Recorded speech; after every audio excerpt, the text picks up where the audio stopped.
जी, मेरा नाम मोहम्मद शफ़ी है। जहाँ तक हिजाब का मामला है, सबसे पहले बदकिस्मती की ये बात है कि मुझ जैसे हक़ीर इंसान को हिजाब जैसे मामले पर बात करनी पड़ती है, क्योंकि इसके लिए जो उलमा इकराम हैं, उनको करने के लिए आगे आना चाहिए। ये उनका काम है कि वो हिजाब मामले पर बात करें, क्योंकि यही मौका है जब वो हिजाब मामले पर बात कर सकते हैं। अगर हम इस वक़्त इस मामले पर बात नहीं करेंगे, तो ये इस कौम की बहुत बड़ी बदकिस्मती है। रही बात कि सेकुलरिज़म में हिजाब जो है, मुझे समझ नहीं आ रही है कि सरकार को इस चीज़ से डर क्यों लगता है। हिजाब कोई डराने वाली चीज़ नहीं है। पर्दे की बात जहाँ तक है, ये तो हर मज़हब बोलता है कि पर्दा करना चाहिए। अब ये समझ नहीं आ रहा है कि इस हिजाब को किस चीज़ का मुद्दा बनाया जा रहा है। जहाँ तक ये हिजाब मामले को बार-बार स्कूलों या कॉलेजों में इस पर पाबंदी लगाई जाती है, ये साफ़ तौर से आया है कि इस देश में अब मुसलमानों का जीना हराम हो गया है। देखो, कर्नाटक के इस अदलिया से मैं यही कहना चाहूँगा कि अब इंसाफ़ के मंदिर में भी इंसाफ़ नहीं मिलता है, और इंसाफ़ खुद इंसाफ़ के लिए तरसता है। इंसाफ़ के मंदिर में जब इंसाफ़ नहीं मिलेगा, तो फिर लोग कहाँ जाएँगे? लोग बेबस हो जाएँगे, और ये हिजाब तो एक नॉर्मल सा मसला है। आने वाले वक़्त में एक बहुत बड़ी जो है कंट्रोवर्सी पैदा हो जाएगी।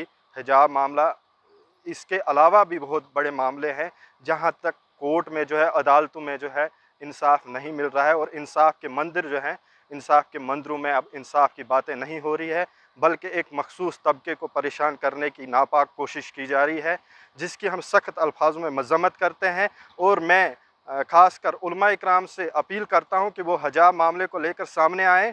वो सिर्फ़ मसाजिद तक महदूद न रहें, क्योंकि हिजाब का जो मामला है, ये पूरी कौम का मामला है, पूरी उम्मत मुस्लिमा का मामला है। इसलिए उलमा इकराम को इस ये खामोशी का ये रोज़ा तोड़ना चाहिए, और सामने आकर हिजाब मामले पर बात करनी चाहिए, वरना बेपर्दगी और बेहयाई आम हो जाएगी। और ये जो कहते हैं कि ये रोज़ आए रोज़ जो असमत दरिया होती है, रेप होते हैं, ये इसी का नतीजा है कि जब बेपर्दगी आम हो जाएगी, तो रेप होते रहेंगे, असमत दरिया होती रहेंगी।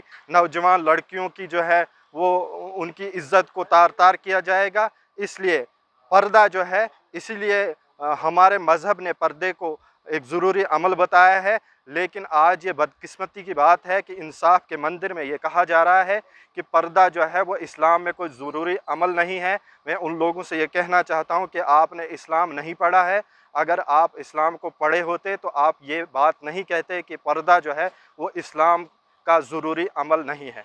देखो सर, हाई कोर्ट का जो फैसला है हमारी सर आँखों के ऊपर, हम हाई कोर्ट के इस जो जजमेंट के ऊपर हम हाई कोर्ट के जजमेंट के ऊपर हम उसकी रेस्पेक्ट करते हैं, क्योंकि ये एक इंडिपेंडेंट जुडिशरी होती है, तो उसके अंदर कोई भी मुदाखलत नहीं कर सकता। लेकिन हम हाई कोर्ट से भी अपील करते हैं कि इसके ऊपर भी एक नज़र षानी किया जाए, ताकि जो हिजाब का मसला है एक इस्लामिक मसला है, इसके अंदर किसी किस्म की इंटरफेरेंस नहीं होनी चाहिए। इसके अंदर कुछ अमेंडमेंट की ज़रूरत है, क्योंकि हिजाब एक जो है ये एक रिचुअल्स के अंदर आता है, इस्लामिक पैटर्न ऑफ लाइफ के अंदर, जो इस वक्त बिल्कुल हमारे कुरान पाक के अंदर वाज़े अल्फाजों के अंदर अल्लाह रब्बुल इज़्ज़त का हुक्म है कि आप अपनी औरतों को हुक्म दीजिए जो कि हिजाब करे। तो इसके अंदर कोई पॉलिटिकल मसला नहीं होना चाहिए, एक रिलीजियस मसला है। इसके अंदर किसी किस्म की मुदाखलत और इंटरफेरेंस की कोई भी गुंजाइश मेरे नज़दीक को बिल्कुल नामुमकिन है।